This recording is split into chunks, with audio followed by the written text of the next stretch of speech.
Hello guys, ನೋಡಿ guys, ಬೆಂಗಳೂರಲ್ಲಿ ಓಲಾ ಅಂತ ಓಡುತ್ತಲ್ಲ, ಅದಕ್ಕೆ ಕೀಯೇ ಇರಲ್ಲ ಗಾಯ್ಸ್, ಪಾಸ್ವರ್ಡ್ ಇಂದ ಓಡುತ್ತಂತೆ. ನಮ್ಮ ಗೋಪಾಲಣ್ಣ ಅವರು ಇವತ್ತು ಆ ಗಾಡಿ ಬಗ್ಗೆ ಯಾವ ಥರ ಸ್ಟಾರ್ಟ್ ಮಾಡೋದು ಅಂತ ಹೇಳ್ಕೊಡ್ತಾರೆ. ಹೇಳಿ. ಓಲಾ ಗಾಡಿದು ರೆಡ್ ಬಟನ್ ಸ್ಟಾರ್ಟ್ ಬಟನ್ ಇರುತ್ತೆ. ಇದನ್ನ ಕ್ಲಿಕ್ ಮಾಡಿದ ತಕ್ಷಣ ಒಂದ್ಸಲ ಸ್ಕ್ರೀನ್ ಆನ್ ಆಗುತ್ತೆ. ಈಗ ನಿಮ್ಮ ಪಾಸ್ವರ್ಡ್ ಅನ್ನು ನೀವು ಎಂಟರ್ ಮಾಡಬೇಕಾಗುತ್ತೆ. ಪಾಸ್ವರ್ಡ್ ಹಾಕೋರು ಮಾತ್ರ ಗಾಡಿ ಓಪನ್ ಆಗುತ್ತೆ ಗಾಯ್ಸ್. ಹೊಸ ವಿಷಯ ನೋಡಿ, ಈಗ ಗಾಡಿ ಓಪನ್ ಆಗಿದೆ. ಅದಾದಮೇಲೆ ನಾರ್ಮಲ್ ಸ್ಕೂಟಿ ಯಾವ ಥರ ಸ್ಟಾರ್ಟ್ ಮಾಡ್ತೀರೋ ಅದು ಮಾಡೋದು, ಪವರ್ ಬಟನ್ ಕ್ಲಿಕ್ ಮಾಡೋದು. ಇದಕ್ಕೊಂದು ಡಿಫಾಲ್ಟ್ ಏನಂದ್ರೆ ಸ್ಟ್ಯಾಂಡ್ ಅಥವಾ ಡಿಫಾಲ್ಟ್ ಅಲ್ಲ ಬೆನಿಫಿಟ್ ಅನ್ಕೊಳ್ಳಿ. ಸ್ಟ್ಯಾಂಡ್ ಎತ್ತಿಲ್ಲ ಅಂದರೆ ಗಾಡಿ ಸ್ಟಾರ್ಟ್ ಆಗೋದಿಲ್ಲ. ಅದಕ್ಕೋಸ್ಕರ ಸ್ಟ್ಯಾಂಡ್ ಎತ್ತಬೇಕು, ನಾರ್ಮಲ್ ಆಗಿ ಬೆನಿಫಿಟ್ ತಗೋಬೇಕು, ಪವರ್ ಬಟನ್ ಕ್ಲಿಕ್ ಮಾಡಿ ಆವಾಗ ಸ್ಟಾರ್ಟ್ ಆಗುತ್ತೆ ಗಾಯ್ಸ್. ಎಲೆಕ್ಟ್ರಿಕ್ ಗಾಡಿ, ಆಮೇಲೆ ಇದು ಪೆಟ್ರೋಲು ಏನಿರಲ್ಲ, ಎಲೆಕ್ಟ್ರಿಕ್ ಗಾಡಿ. ಬ್ಯಾಟ್ರಿ ತಾನೇ? ಎಸ್, ಬ್ಯಾಟ್ರಿದು. ಎಷ್ಟು ಈ ಇನ್ಫಾರ್ಮೇಷನ್ ಗೊತ್ತಿಲ್ಲ ನಿಜ ಗಾಯ್ಸ್. ಓಲಾ ಗಾಡಿಗಳೆಲ್ಲ ಈಗ ಓಡೋದೇ ಆ ಥರ.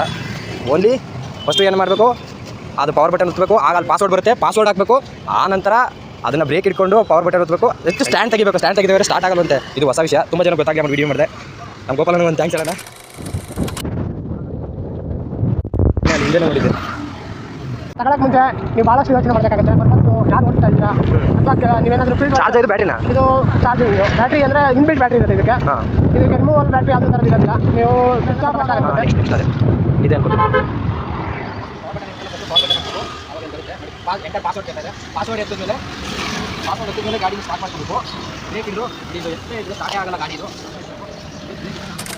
ಲಾಕ್ ಮಾಡೋದು ಹೆಂಗೆ ಅಂತ ಹೇಳ್ಕೊತಾರೆ ಕ್ಲಾಸಲ್ಲಿ. ಇದನ್ನ ಪವರ್ ಬಟನ್ ಲಾಂಗ್ ಪ್ರೆಸ್ ಮಾಡಿದ್ರೆ ಆಟೋಮೆಟಿಕ್ ಲಾಕ್ ಆಗುತ್ತೆ. ಪವರ್ ಬಟನ್ ಲಾಂಗ್ ಪ್ರೆಸ್ ಮಾಡಿದ್ರೆ ಆಟೋಮೆಟಿಕ್ ಆಫ್ ಆಗುತ್ತೆ. Thank you. Hand lock automatic guys. Hand lock ಏನು ಕೀ ತಗೊಂಡು ಇದು ಮಾಡಿಲ್ಲ. ಚೆನ್ನಾಗಿದೆ ಓಲಾ ಆದರೆ.